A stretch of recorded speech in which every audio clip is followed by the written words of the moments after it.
Hi guys, I'm Ivy and welcome back.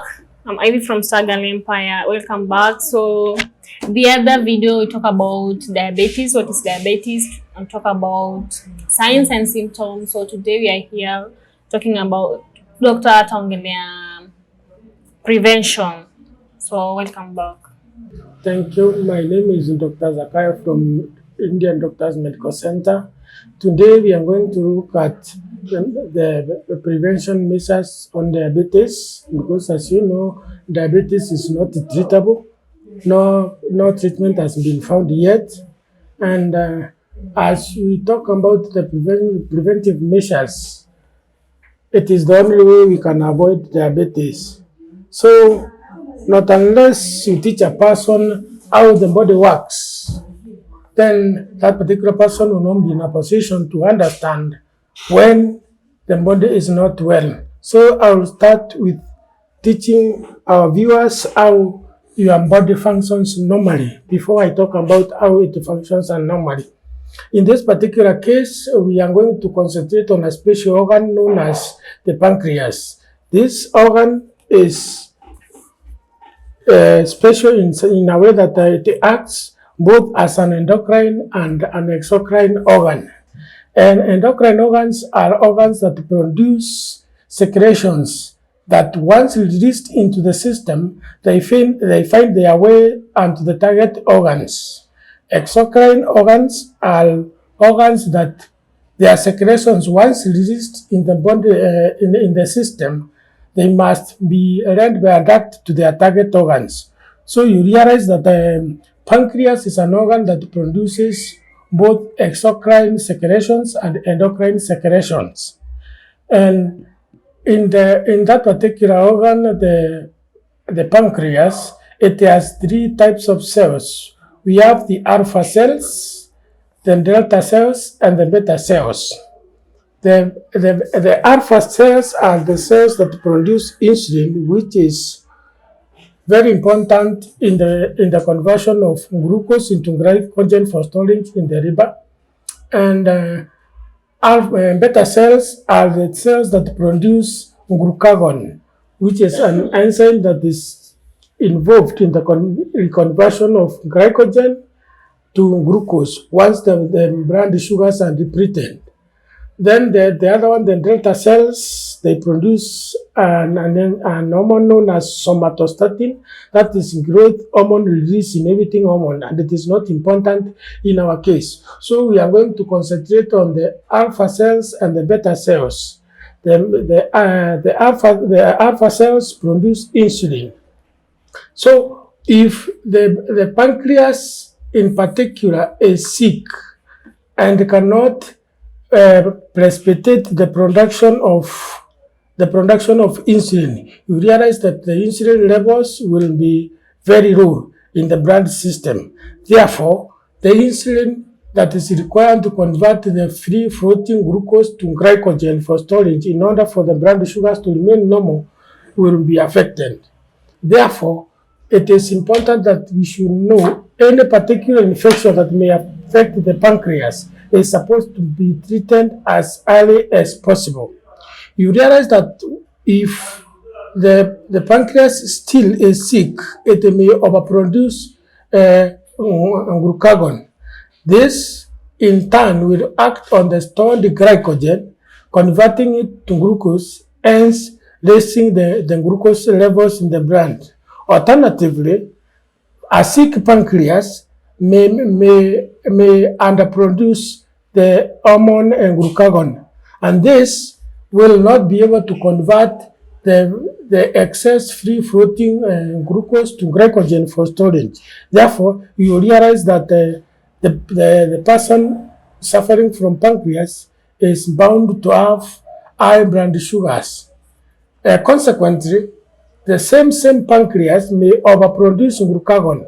Once glucagon is overproduced, it is going to convert even the glucose that is required for body activities into glycogen for storage. Therefore, you realize that the liver would have stored excess in glycogen, leaving the blood glucose levels at a very low level.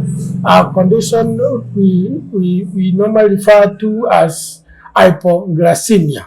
An hypoglycemic patient is a very weak patient and is a kind of a diabetic patient in whose blood glucose levels are very low. Therefore, we are supposed to take care of our bodies to ensure that all infections are treated adequately and in adequate time. Once you realize that your body is not functioning normally, once again, let me repeat, it is not good to wait until you feel the signs and symptoms of a sick body. It's better to go for checkups regularly. It should be a routine to everybody to go for checkups in the nearest health facilities. So, doctor, may I ask you? Yes. Diabetes. Yes. Unaweza nayo like mtoto at birth, mtoto mzapatikana diabetes, or let's say it's rare in children? Yes. Due to due to today's lifestyles, we have what we call congenital diabetes. Children are born with raised blood sugars or very low blood sugars, a condition we are referring to as hypoglycemia. So, mtoto akizaliwa na hiyo diabetes, yes, is he or she at risk kwa sababu he's still young, si ndio, na amepatikana na hiyo diabetes? Yes. Ako at risk? Yes, very very much at risk, because as I told you earlier, diabetes is not treatable. As per now, we have no complete cure for diabetes. And if the child is born with diabetes, that child will remain diabetic, and 75% they don't survive. So, venye ako na hiyo diabetes, yes, can you limit him to exercise, to play with other kids, ama like kuna hii nomina kwanga mtoto akikuwa na ugonjwa fulani huwa wanamlimit kufanya vitu zingine, then atakuwa na hiyo diet yake? As much as I know, children born with diabetes, they don't survive beyond 9 months. There is no way you can control a congenital diabetes. So those children often die before the age of 9 months. So you have no opportunity to watch whether they pray or they don't. But as soon as they are born, most of the functions are very slow. Okay. They don't acquire the general activity of a child. Even respiration is a problem. So those children will not survive. And let's say mtoto, she's 12 years old na kapatikana na diabetes. So hapo ndo nilikuwa nataka nijue hiyo limit, that one is known as diabetes type 1. Mm-hmm. Diabetes type 1 affects children who are below 12 years. And once they are affected, first their psychology is affected. Once they know that they have diabetes, people have known diabetes to be a killer disease. Mm-hmm. But according to me, in the medical view, being diagnosed with diabetes is not under the sentence. You can control your diet, you can adhere to the doctor's treatment, and you make it in life. We have so many people who have made it in life simply because they adhere to their medications. Okay, and how many types are there of diabetes? Like type ngapi? Because I've heard you say there's type 1 of the diabetes inashika watoto under 12 years. We have type 1 diabetes, whereby it affects the children below the age of 12, and we have type 2 diabetes, whereby it affects those who are older than 12 years. And the management of both types, type 1 and type 2, is the same. We also have diabetes insipidus and diabetes mellitus. Insipidus is whereby the blood sugar tends to go down. It does not go up. Mellitus is where the blood sugar tends to go up. It does not go down. The management of both depends on the current situation of the patient. Okay, so mellitus high. Yes. So does it mean eating too much sugar can lead you to diabetes, to have diabetes? Eating too much sugar is just a predisposing factor, because one, we said that insulin is the main enzyme that converts free-floating glucose to glycogen. So if you take too much sugars, it means there will be too much free-floating glucose in the bloodstream, and therefore the pancreas will be overworked. The alpha cells will be forced to produce more insulin, and hence, once an organ is overworked, it tends to fail. The alpha cells may fail slowly. So for the purpose of understanding, we better avoid those too much sugars because they are not useful in our bodies, to avoid overworking the alpha cells, because once the alpha cells are overworked, they are likely to fail, or most of them will die due to overworking. So diabetes is it genetically or environmentally? To some extent, it is genetic. If you ask, if on history taking, when a patient comes to our facilities, we ask them, do you have any relatives in your family line who have been diabetic? Majority, 80%, the answer will be yes. So it is kind of genetic. It can be inherited in the family line. Okay. Yeah. How can someone manage these diabetes to live like better, like someone who is normal? Once you have been diagnosed with diabetes, the first, very most important thing is to visit an health facility where you are advised accordingly. My advice would be that when you go to a facility, you are diagnosed, the necessary investigations are done, and you are diagnosed to be diabetic. You must strictly adhere to the doctor's prescription of drugs. 2, you must attend regular clinic checkups for control of blood sugars. 3, and the most important, is change of lifestyle. We have been used to so many starchy sugars, to so many fancy drinks, but once you have been diagnosed with the diabetes, the clinician or the medical officer or the health practitioner who will be attending to you will advise you on diet. And we have health care professionals who have specialized on diet therapy, and therefore they will advise you on which foods to take. And the cases are handled with merit, that a patient with this and this type of diabetes at this and this particular level of blood sugars, normally measured in millimoles per liter, is supposed to take this. But we don't tell patients to avoid the starch completely. Your body can't function without the starch, but it is regulated to certain levels. So does it mean diabetes can cause some health problem issues? Yes. Once you have been diagnosed with the diabetes, you no longer function normally. The increased and the irregularities of blood, the body requires energy, and this energy is supposed to be supplied by glucose. And if there are irregularities of glucose, either too much or too low, then you realize that the entire body system is affected.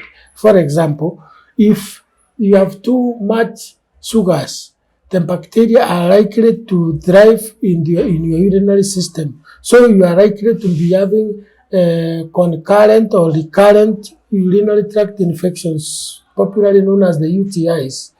If your blood glucose levels are too high, you know that our liver is the powerhouse of the body, and therefore it requires energy from the same glucose that it is storing. If it is not sufficient, then you realize that the liver will not function normally. The patient will complain of chills, you complain of fevers, you will complain of malfunctions of systems that are associated with the liver, and eventually that liver may fail. And if the liver fails, then we are no more. Okay. And kuna hii inasemekana these people who are overweight wanaweza kuwa na diabetes au ni msemo tu? To an extent, yes, because if your body cholesterol, your body fats, you see the process of converting to be fat is a process. Once glucose has been converted to glycogen for storage in the liver, and the glycogen stores in the liver are filled, the body is automatic to convert that stored glycogen into fat, which is stored under the skin. That is what you call fattiness. The layman call it fattiness. It is the body is storing the excess glycogen into fatty stores for use when need be. So once if there is need for the body to use the fats under the skin, that is when you refer to people as obese. That the body will convert the stored fats into fatty acids and glycerol, because fats in its natural state cannot be used by the body. And the process of converting fatty acids into glycerol is a bit toxic. And the toxins produced in the conversion of fatty acids into glycerol, they produce what you call pyruvate acid, and this is a toxic substance in the body. So once the fats are broken down to fatty acids and glycerol, the glycerol part of it is converted back to glycogen, and that glycogen is acted upon by glucagon to become glucose. Okay. Yeah. So Doc, do you have anything to kuongezea kwa hiyo prevention? Just to say, those people who are lucky to be healthy, they have not yet been diagnosed. Don't take it for granted. They should visit the healthcare facilities around them so that they are advised accordingly. Medical checkups are made. Once again, I repeat, if you need our services, we are located at Indian Doctors Medical Center. This is situated in Mwiki, Catholic Road, Street 4, Ebenezer House. We are there from 8 a.m. in the morning to 8 p.m. to 9 p.m. in the evening. Also, you may find our services for those who are in Meru. You may find our services at Bros Zakayo Medicare Clinic, situated in Exirewa Market, Bori Sub-County, Meru County. It is situated right at the middle of Exirewa Market. You will find our staff there and they will help you where need be. Also, we do offer outside catering services to those patients, mostly the elderly and those who are bedridden. We send our staff outside. You just have to come to our facility here at Mwiki, Indian Doctors and Medical Center. You give us your contact or you drop a pin. We shall visit your patient there and advise you accordingly and give the proper healthcare services that you require, and you shall appreciate us. Thank you and God may bless you. So guys, today was the last day of talking about the diabetes. We talk about the signs and symptoms, treatment, prevention. So inaweza sema we need to take care of our body, of our health, so that kama bado hujapatikana na diabetes, to take care of health yako ndio isije ukapatikana nayo, kwa sababu umesema doctor amesema if you have diabetes you are at risk, kwa sababu bado hujapatikana treatment yake. Utakuwa undergo is it insulin, utakuwa unadungwa insulin. Yes. Okay, utakuwa unadungwa hivyo till you die. Okay, thank you guys and see you next time while we'll be talking about Parkinson's disease. Bye.